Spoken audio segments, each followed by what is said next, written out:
Yeah, we put so much time and effort to prepare for a podcast episode. We spend hours outlining. Sometimes we're reading books.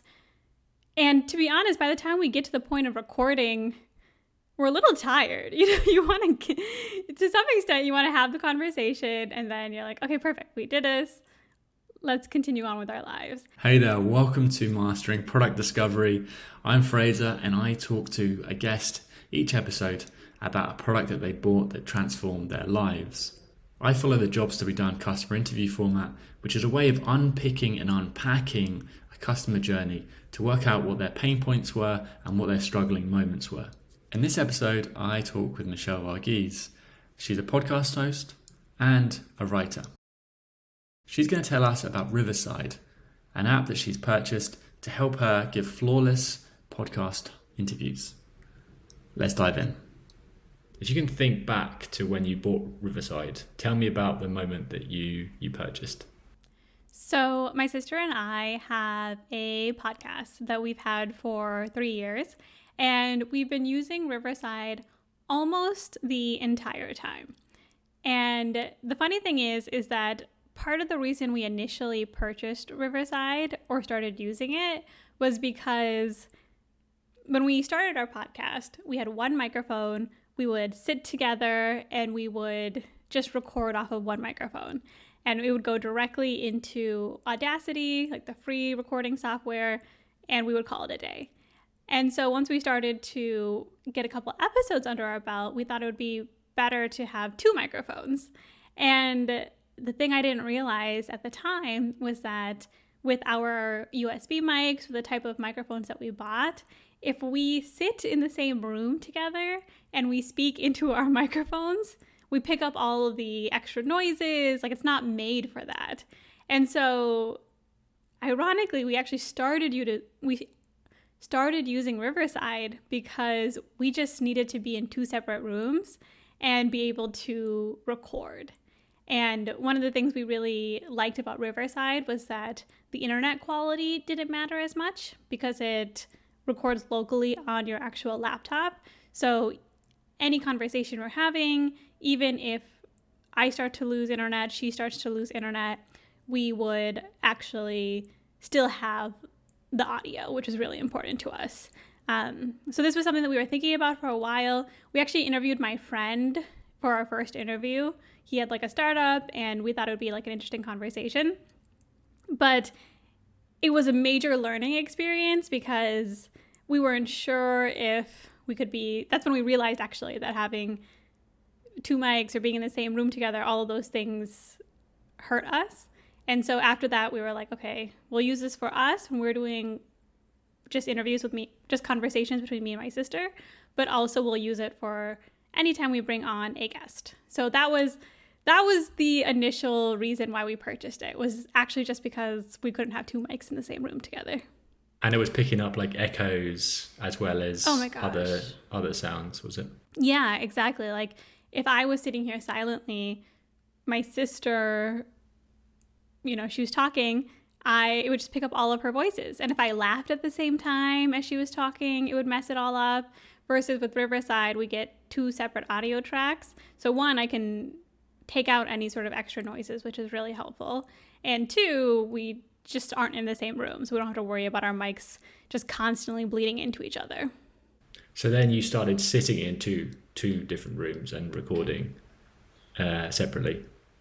Yeah, I think when we started, it's funny, I think it's common for people who have podcasts to start recording in their closets because the audio is best in your closet. Ironically, you have all these clothes absorbing the sounds. So there have been times, especially when we've like switched houses, where we'll literally just sit in our closet and record. And now we have our own space. We know how to control the audio and echo a little bit better. So that's less of a concern. But yeah, we record we have over 166 episodes at this point. And we have done, I would say probably 99% of them on Riverside, which is great because we don't use the video a lot, but we have all the video for all of our conversations too, which is cool. So I just want to piece that together. So you'd started recording this podcast with your sister, and then it was a couple episodes in, you realised you needed more than one mic. Mm-hmm. Was it just a couple in, or was it like 10 episodes, 20 episodes? I want to say my interview with my friend was episode 10-ish. So I think it was probably sometime between 1 and 10 that we maybe bought a second mic, or we started thinking about like how we can actually expand our podcasting tech stack, if you will. I think when you start something, especially like a podcast, like with podcasting, the common stat that people quote is that if you make it past 7 episodes, you're like in the like 10%. Like most people stop recording after 7 episodes, which is interesting because I've seen that over the last 3 years. I know a lot of people who have started podcasts and stopped them. And so we just wanted to make sure that we liked it first. I mean, a mic costs like $50 and Audacity was free. So we just started as cheaply as possible. And then once we started to realize that we enjoyed it, we decided to start investing more money into it. So the interview number 10 was with your friend, and was that in person, or was that a remote interview that you were doing? So that we did in person. We had purchased Riverside, and at that point, I believe he had his own mic. So we were like, perfect, you have a mic, we have a mic, and we could do it in person. His wife, who's also my friend, was there with us. She was like in the room. This is the only interview we've ever done in person. And it was just, one, I'm so happy it was my friend, because there was a lot of learning experiences. And it was so difficult to get started because we couldn't figure out, like, do you need headphones or not if we're trying to use Riverside? Do we just use one mic? That was something obviously we started to put together. Luckily, we test our audio, so we didn't just hit record and go into the interview. We actually tested the audio first, and we started to realize, oh crap, like headphones have to be in, we got to be in different rooms, that sort of thing. I can't remember with his interview, we may have not even used Riverside yet. I think we may have just settled on the one mic, but at that point we had already purchased it, so it gave us the incentive to learn how to use it and start to think about how we wanted to put it into our own ecosystem. So you didn't use Riverside for that interview in the end, but you did try it out with him. Yeah, we tried it out, and we were trying to be in the same room together still. So the mics, we were still having that issue, and we didn't really understand at that point that the best thing to do was be in different rooms. And also because it was my friend, I think he was like, we can hang out, so it'd be nice if we're all together. And I just learned after that it's so much easier to do it remote for us. Because we also had like 3 different tracks that we had to piece together. Like now when we do an interview, this isn't really related to Riverside, but now when we do an interview, we have like an outline. We know we're bringing somebody in for an hour. Typically interviews maybe 40, 45 minutes. And we're very tight about the schedule. We're very strict about a lot of things when we bring on a guest. At that point, we were like having a conversation at the beginning that we didn't record. Then we were going through it again, and we went through, like, for some reason, we just did it on and off for like 3 different tracks, and it was a nightmare to edit. The interview did turn out well, though. With those 3 tracks, that was using Audacity, or that was Riverside at that point? So we tested it on Riverside. It wasn't working. So then we switched to one mic on Audacity. So you bought Riverside in the first, after the first few episodes. Was there a free trial or anything like that? Or you just went straight in and purchased? We used Riverside for free for quite a while, actually. Or maybe not quite a while. I can't remember when we upgraded, because they give you like a certain amount of time for free. And at the time there wasn't, like, they have a lot more features now. At the time, it was mostly to record. I know that the reason we actually upgraded was because we had hit the time limit. So they like give you, say, 2 hours free every month.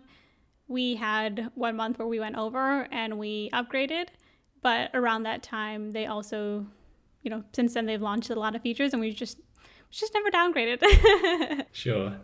And I think they've probably gotten tighter about their package too. Like, I don't know if the things that we got for free originally, Like, I think that now they have caps, and I don't know if they store everything for, like, right now with what we have with Riverside, like, they have all of our videos, all of our audio. I don't know for free if they store it for an infinite amount of time. And the cap that was, it was a cap that was hit. It wasn't like the number of days of the free trial that was hit. Yeah, I think it was a cap that, it was a cap that was hit. I think even still today you can use Riverside for a certain amount of time for free. And do you remember where you were when that cap got hit? Were you recording a podcast, or were you, what was going on around that time? What I remember is that we went over. I can't remember if they sent us a warning or not, but I think they must have, because there's no way I would have just known on my own. And I think maybe we went like a little bit over, and they didn't actually ding us, but we didn't know what was going to happen. So we were like, if we record a few minutes over, are we going to lose that audio? Are we going to get cut off? We just had no idea. I think because it was a small team and a new product at that time, they didn't punish us for it. But at that point, I want to say maybe we were like a few minutes over. Maybe like the next month or 2 months later, I think we hit the limit again. But it was more so before we recorded, we realized that we were going to hit the limit pretty soon. And so we just didn't want to do a whole episode and not, have it recorded. And also at a certain point, we didn't want to take advantage of the company either. Like, we were like, we've been using the product. We like it. If we're hitting the limit a couple times, we should start paying for it. And how did you hit it a couple times? Like, was it a certain number per month? You might have said that and I missed it. Yeah, so I'm making up a number, but I think this is correct. I think it was, you can use 200 hours of recording every single month. Sorry, not 200, 2 hours, 2 hours. 2 hours. You can use 2 hours of recording every single month. So we do about 4 to 5 episodes. We do weekly episodes. They'll go from maybe 20 minutes, 30 minutes, but if we're doing interviews can be 40 minutes, an hour. And so I kind of want to say we also had an interview that month. For some reason, we just had, our episodes were just getting longer. And so we hit the limit. I'm pretty sure they give you a warning. It's been so, like, now we pay for it, so we don't have to worry about it. But there was some sort of warning, but they didn't actually cut us off at any point. I figured at some point they would probably improve the technology for themselves.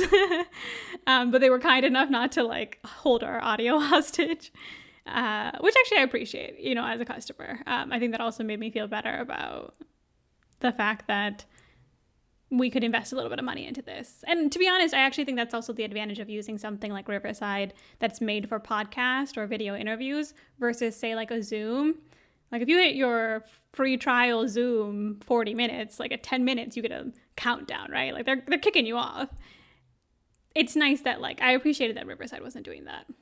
So you felt good and you had some trust that they didn't hold this recording.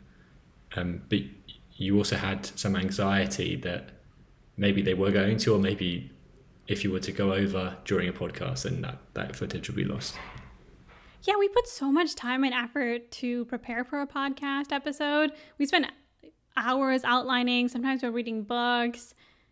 And to be honest, by the time we get to the point of recording, we're a little tired. You want to some extent, you want to have the conversation, and then you're like, okay, perfect. We did this. Let's continue on with our lives. And so it's not like the cost of having to just pay to a monthly fee to be able to not have a time limit is worth it, because it would just be a nightmare if, like, either immediately or when we went to edit, if we found out that our podcast just didn't record. So when did you first hear about Riverside? I'm not sure, to be honest.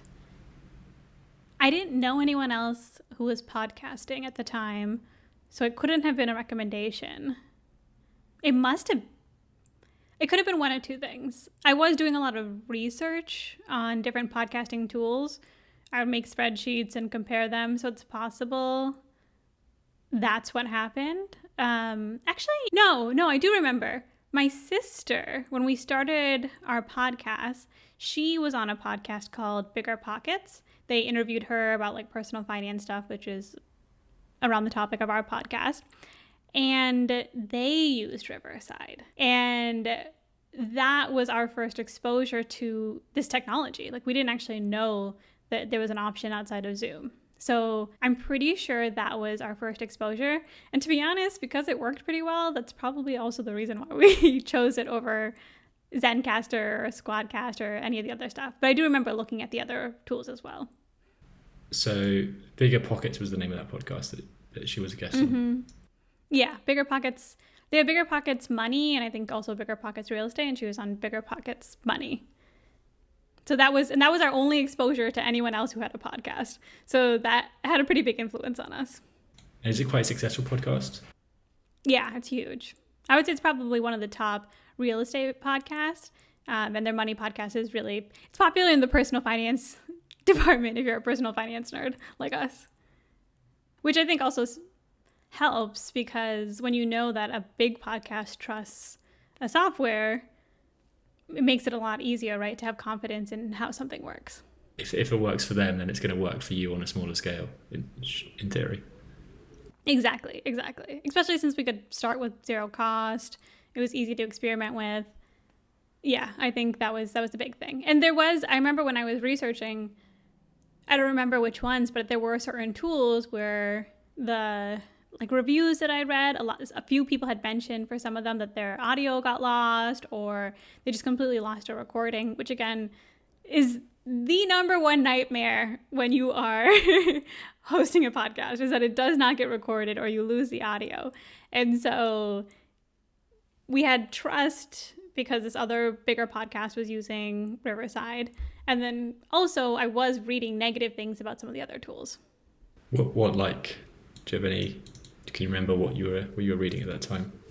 I think there were just blogs. Like I got the names of the big tools that were out there, and I probably just Googled, to be honest, like Squadcast reviews, Squadcast experience, which can sometimes be difficult too, because a lot of those are affiliate links. But a lot of people do write pretty honestly, and I mean, if somebody says they lost their audio, that's pretty binary. It's not a small thing. And so your sister had been on this podcast, Bigger Pockets. When did you hear about Riverside from her? Can you remember that conversation where she mentioned Riverside?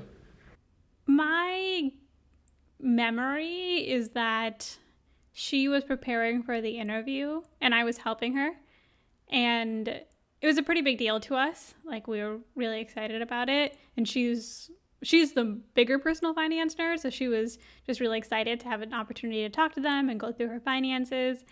And when they sent her the information is when I think we started to just realize that they were using Riverside. You know, it's like in the calendar invite. I feel like she told me about her experience, but I don't remember the conversation fully, to be honest. Cool. So she was excited to be on the podcast, and you were there chatting about her going on this, and she showed you the show notes, and it was just a link to Riverside, or how did they talk about it? Can you remember that? Yeah, they were really organized. I appreciate that now, having podcasted myself for 3 years and having been on other podcasts. They had sent an email with all the information, so they really prepped her ahead of time. And I think part of that was, like with Riverside, they'll even give you a template for this, which is you should be on Chrome or certain browsers. Make sure you use headphones, all of those little details. So one of the hosts, I think she also acts as like community manager, or I forget her role, but she sort of is a person who works with the guest when they're coming on. And so she really sort of set an example for us about how to communicate those things, which is the same things I communicate now when we bring somebody on our podcast. But because of that, I think it highlighted that they were using Riverside. So can you remember, can we get some dates here as well? So when was your sister on that podcast? You remember what year and what month roughly? That was April 2021. And when had you guys started your podcast? Started our podcast in February 2021. So you'd started your podcast, you get invited, your sister gets invited on Bigger Pockets. You've probably done a few podcasts by that point. Yeah, I think it lines up because we would do weekly podcasts. So probably at that point, we've done like 8, 9, 10, 11, 12. And my friend's interview was around that stage as well. So I think it makes sense that she was on Bigger Pockets in like April. And that's actually when the episode released. So she probably spoke to them a few weeks before that. There was like a little bit of a time buffer. So yeah, I think that timing makes sense. So your first episodes you were using Audacity, then you want to try out Riverside with your friend, and then that's where you start playing around with it. But then it's like the next podcast you use Riverside, or it's a few more after that. Can you remember when you started using it seriously? I think it probably was the next podcast, because if not the next one, definitely within the next 2 or 3, because we learned a lot about how we wanted to construct interviews in the future. And we wanted to make sure that we understood what the technology was like. I think a big mistake we made was we were trying to learn how to use Riverside while we were interviewing my friend, which is not helpful. You should not go in blind. I thought we knew enough and we weren't confident. You know, if somebody comes to our podcast now, I have very clear instructions. You click this link, you join Riverside. You need to have a wired headphone. You need to ideally have a mic, but a mic with an Apple, wired headphone with a mic is good. No Bluetooth mics. The things that I've learned over time, right? And that makes it really easy for our guests because they just check. Okay, I have these things. I'm good to go. When we were with my friend, it was more like, hey, we're not really sure. We kind of want to try Riverside. And he would be like, oh, yeah, well, I don't think we need the headphones, or we don't need to try this. Or he opened the window at one point. And none of those things are conducive to podcasting. But we need to understand. What I learned is we need to understand what needs to happen, and we need to control the situation, and we need to be able to communicate that to our guest. So yeah, with our friend, I think we realized, okay, we actually don't know how to use Riverside, and trying to learn while we're doing the interview was just messy. So you're kind of taking leadership. You've realized now that you need to take leadership and ownership of the podcast and of your guest responsibilities, so it's as smooth as possible, and then you get the outcomes you want, which is crystal clear audio, no risk of losing that, and I suppose part of it is also your guest feels relaxed and doesn't have to worry about things because you guys have it under control. Exactly. I'm so grateful that it was it's one of my best friends, so it was nice to be able to learn with somebody. And after that, maybe within 10 episodes, we actually got a guest that was someone we didn't know. We were in the US. He was in Scotland, I believe. He had this meditation app. And I hope that the experience was much better for him to just be able to come on. You just click a link, the video starts, you know what type of tools you need to get started. And like you said, the guest is, people come on your podcast, they're nervous. They don't know what they're going to talk about. They are worried. We podcast, again, for 3 years. I'm very comfortable hopping on a mic and having a conversation with somebody. It's not the same experience for your guest. And so I think we've just learned over time how to make that more comfortable. And to your point, having something, knowing how Riverside works, knowing what type of things to highlight, just makes the experience so much better for them. Because they don't have to think about it. They click a link and they're there. They don't have to think about the sound quality. They don't have to think about, all they have to think about is, do they look good and do they sound good? And that's all we want them to worry about. Just putting that in the timeline. So that guest in Scotland about the meditation app, that was a recent podcast, or that was the first one of Riverside? That was our second interview. First interview on Riverside, probably within the first 20 episodes. My sister and I had been using Riverside before that. Once you finished that interview, how did you feel it was better or worse than what you'd been previously doing? Oh my gosh, it was night and day, especially bringing on somebody that we didn't know. And Andrew Johnson, our guest, to some extent, he felt a little bit like a celebrity to me. I use his meditation app. I love it. I've been using it for years. And so to be able to bring him in, respect his time. Like we only had, and I do this for all guests, we book them for 60 minutes. We block off like 15 minutes for audio check. And we warm them up a little bit. We chat. We try to have a little bit of a conversation. We came in with an outline. We knew exactly how the conversation was going to flow, but still gave a little bit of opportunity for like storytelling, those type of things. And it just was easier in terms of his experience. It was time boxed very well. It was only within an hour. And it was easier for editing. Like I said with my friend, for some reason we would start talking a little bit at the beginning and then we'd go into a different story. We'd pause and go into a different story, or we'd be like, oh, actually, let's talk about this again. We had no outline. We had no real plan. We didn't realize how we did have an outline. We did have a plan. We just didn't realize how tight it needs to be. And so, yeah, with Andrew Johnson, it was just like a lot cleaner. He did use Bluetooth headphones, which is the only thing that is unfixable in audio, because if it cuts off because of the headphones, that's not Riverside's fault. That's just an audio issue. So I think we had 2 people use Bluetooth headphones, and after that, we just like banned it. You mentioned a few different solutions as we've gone through this, but what other things did you try? You mentioned you were using Audacity already. Was there anything else you tried as well as Riverside? So first, we still use Audacity. We actually record everything on Riverside. We take the different audio tracks. So we take one track for me, one track for my sister. I upload them into Audacity, which just all you see is like a waveform, and I edit from there. So that's what we've been doing for the last 3 years. Now, there's a lot of really cool AI tools that are out there.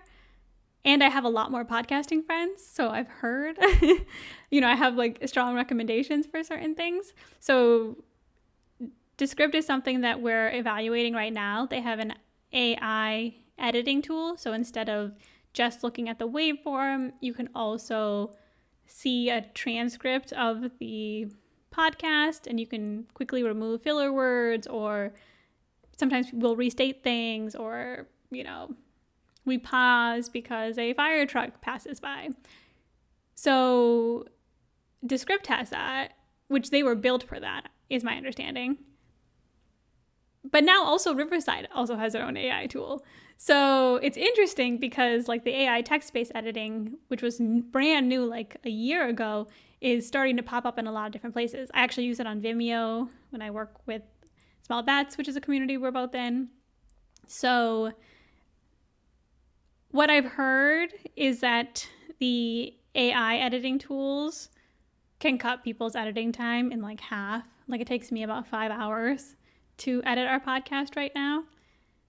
And using something like Descript, I think could potentially cut it down to 2 or 3 hours. At least that's what people have been telling me.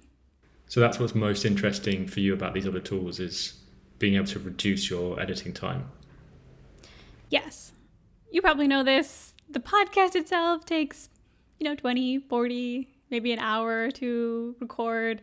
That's the fun part.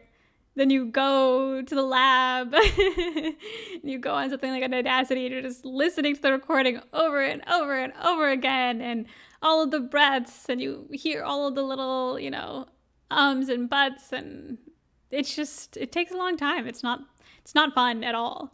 And so if we could cut down our editing time, that would be huge. Have you tried anything else to speed up your editing process? No. Haven't tried like working with an editor to do it for you or any other pieces of software? No. I think a challenge is we know Audacity, we know Riverside, and so there's just a learning cost, right? Like I've been playing around with Descript, and even though it might cut our time in half, as I get closer to when our podcast needs to launch, which is ideally Tuesday at midnight, it's just easier to go back to the thing that I'm so used to doing, that I've done literally 100 times. Actually, one of the reasons we're more open-minded, we went to PodFest, which is a podcast conference in January, so a few weeks ago. And there, everybody was raving about Descript. I had already heard good things, but at the conference, people were raving about it. And they actually had somebody demo it. I joked with my sister. I was like, if they just had a session where they would like have us all sit down and use Descript and then they would answer my questions, I think that would convert me a lot faster. But the fact that I have to like learn it on myself is just, I can do it, but sometimes you just want to get the editing done. But it is like the Stephen Covey is like Franklin Covey is like sharpen your saw. Like at some point we should improve our tools and take the time to learn it so that we can actually cut down our time. So we've like warmed up to it, and I think at PodFest is when we were really like, okay, if we could cutting down the time of editing, especially for a low cost, because we don't make really any money off of our podcast, would be huge. So, well, it sounds like you've been using Riverside now for quite a while, so three years. Mm-hmm. If it disappeared tomorrow, what would you miss the most from it? I do really trust it as a platform, which I think is a big thing. So Riverside's not perfect, but at the same time, we've never lost an interview. We've never not recorded an interview. People tell us all the time our audio sounds great, which is partially our editing. But to have faith in a recording software like that is so important. Maybe the other stuff is just as good. I don't know, but like Riverside just hasn't failed us. And I think if it disappeared, I actually don't know if we would. I mean, I guess it depends on how much time I had. I don't know if we would try a different tool, or if we would maybe considering upgrading our mics and getting an XLR and actually just making a setup that we could be in the same room together. We might just like shift our whole recording process into that direction, which is an investment. It's a big financial investment for us, but I think that would probably push us to do that. Also, we would lose all our clips. Like, we don't have our video saved anywhere else. And so there is a part of me that does like the option of being able to go back and, in theory, put together videos if I wanted to. If you had a magic wand and you could improve 3 things about Riverside, what would those 3 things be? One, for some reason, every time I pull our audio tracks, it's like 1 second off. And so I know to take the extra time, say on Sammy, my podcast host's time, and just like add it to mine. So it's like an easy fix, but for some reason it happens every single time. And so I would fix that. 2, I'm actually really open to using their AI editing software.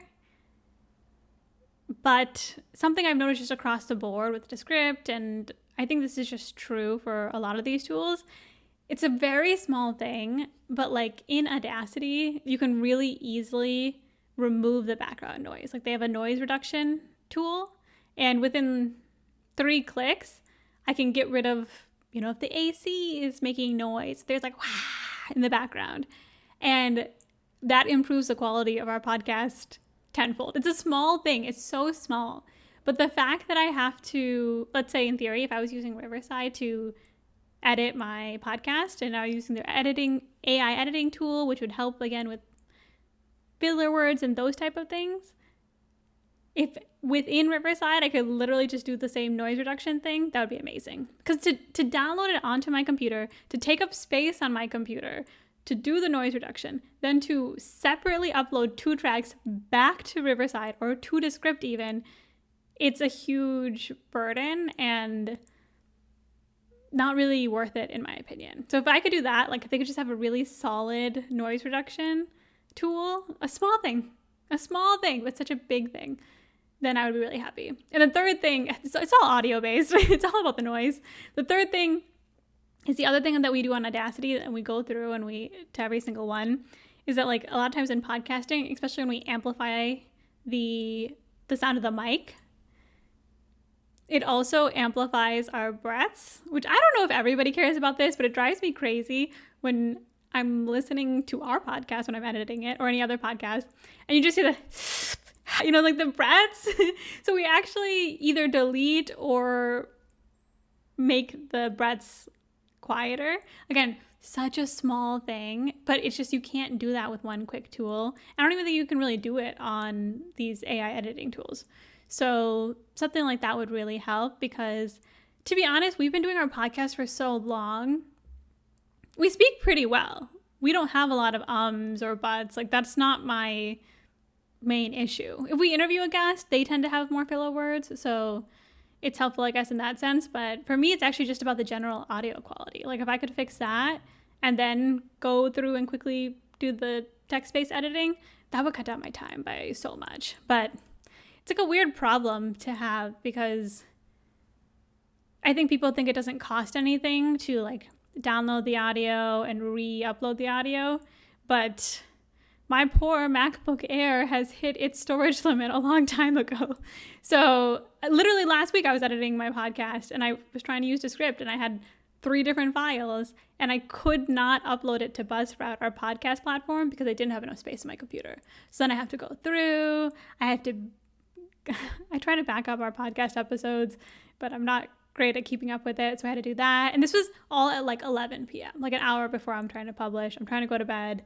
So yeah, it's such a small thing, but it's such a burden. Like I can't have, every time I do a podcast, I can't have 3 different audio tracks. It takes so much space on my computer.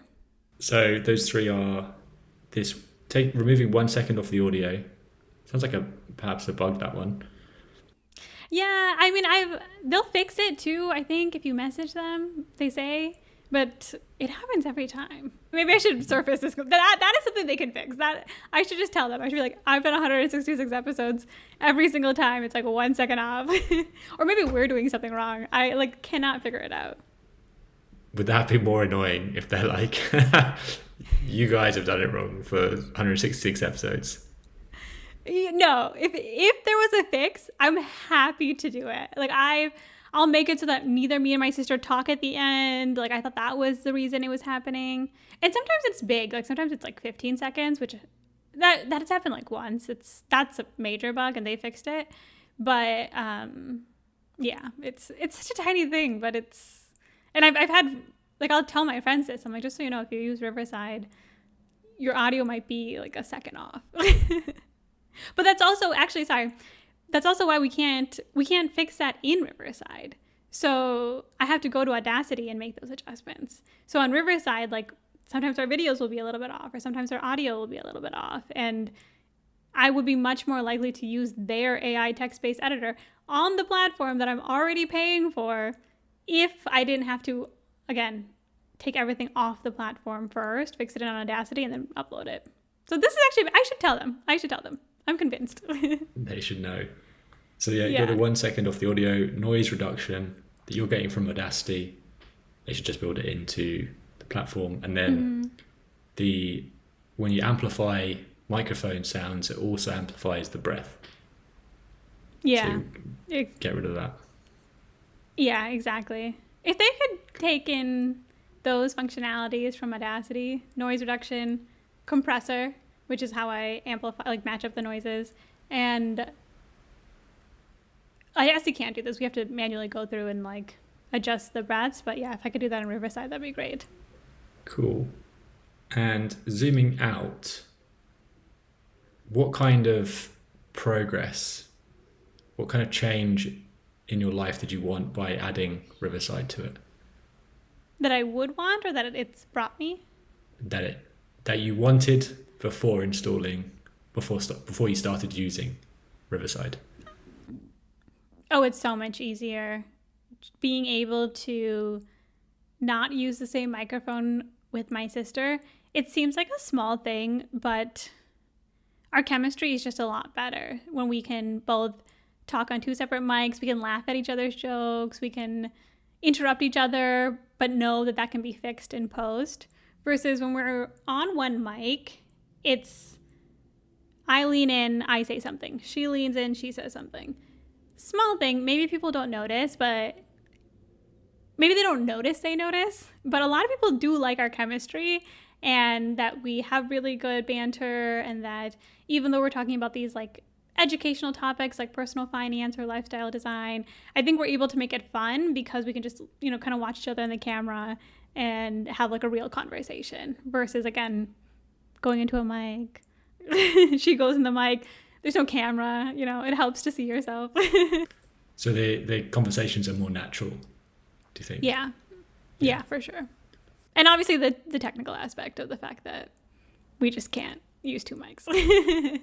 So Riverside helps with that. And final question, if you had to describe Riverside and the benefits of Riverside to a friend, someone that had perhaps started out in podcasting, how would you sell it to them and convince them to use it? I've done this so many times because I will refer to so many people. I would say a huge benefit of Riverside, especially if you're having a 2-person podcast or if you're interviewing guests. One, it's a lot cheaper than trying to have the setup required to have like 2 mics in the same room. It's an extremely reliable experience. We have had guests have spotty internet during our conversations, and Riverside captures all of that audio. So you just know that your interview is in good hands. And you get the video. Like if we're not huge on Instagram, but we have pulled clips from Riverside. We have all the video backlogged. And so if you really want to promote it, which we could be better about, and you should promote it, should promote anything that you do, you have the clips in the video. And to be honest, it would be a big shift for us, so we're probably not going to do it. But like almost everybody I talk to now who are doing podcasts, I'm like, you should really consider video podcast. Like the YouTube algorithm is just so much better than there is no podcast algorithm. And so I really think video is the future. And so to use a tool like Riverside and be able to have you and your guest on video as an option at any point that you can put online, I think is huge. So those are the biggest things. Easy setup. If you just want to test it out, use Riverside. If you want it to be reliable, which 100% is what every podcaster wants, use Riverside. And three, video podcast. Video is the future. I watch so many video podcasts now. If it was easy, I would move us to video tomorrow. Awesome. Well, thanks very much for letting me interview about this, Michelle. Yeah, thank you so much. This was a fun conversation. It was good to sort of walk back in memory lane and remember why we chose to use Riverside in the first place. So that was a great conversation with Michelle. She really took us from those first struggling moments, trying to have a conversation with someone in the same room, to using Riverside and how successful and how much progress she made from using that product. So as usual, we'll go through the breakdown, the switch diagram for that conversation. So what were the pushes, the pulls, the habits, and the anxieties that she experienced in this switch over to using Riverside. So what was relevant about that situation? What was in the push? So she'd started a podcast. She'd started a podcast with a co-host, in this case it was her sister. And then she started to interview guests on that podcast. She was having difficulty recording podcasts with other people in the same room. She wasn't sure how to manage multiple microphones. She was getting echoes.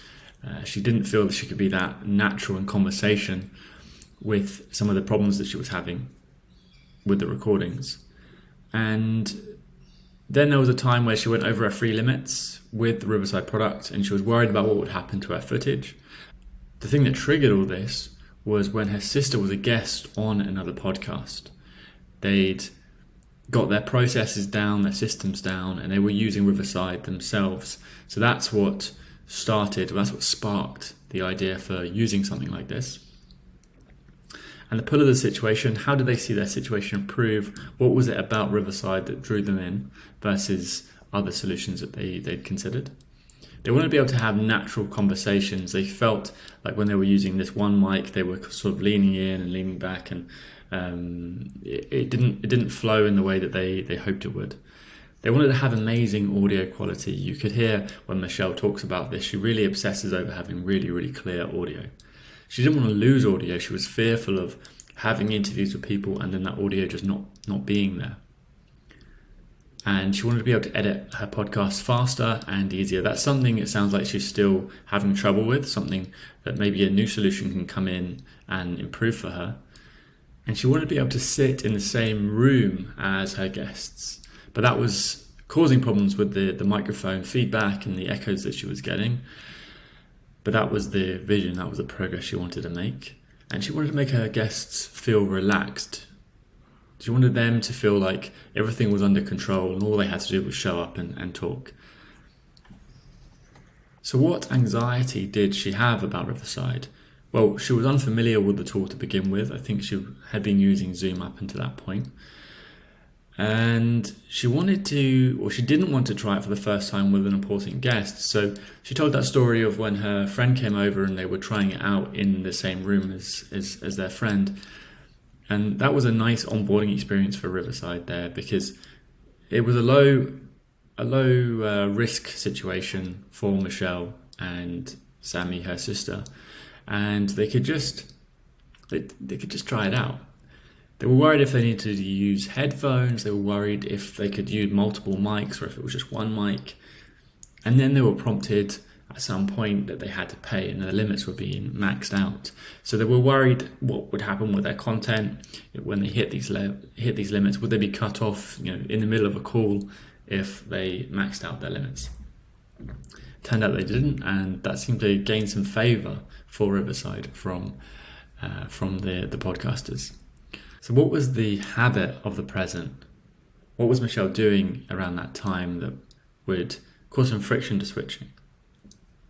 And so around that time, Michelle was familiar with Zoom and Audacity. That's what she'd been using for editing the podcasts. She also had this weekly deadline to publish her podcast. And so trying to learn new tools whilst you've got this weekly deadline can be a bit off-putting. You've got yourself into a rhythm, a routine. Are you going to jeopardize that deadline by learning something new? And I think that's compounded over time. So Michelle spoke a lot about trusting Riverside. It hasn't let them down yet. They've got high level of audio quality. It does audio recording on both sides, so they're not going to lose that. And Riverside has stored the audio and video for 166 episodes now. And that's no mean feat. It's a big number of episodes, and all that content is on Riverside. So it's going to be difficult for them to try and use something new. And Michelle spoke about some of the frustration with software like Descript, and she just doesn't have the time to be able to learn something new whilst having that weekly deadline to push out content. And so that was the job to be done, customer interview and analysis with Michelle about Riverside. If you've enjoyed this interview, please consider subscribing to the channel, give it a like and a comment below.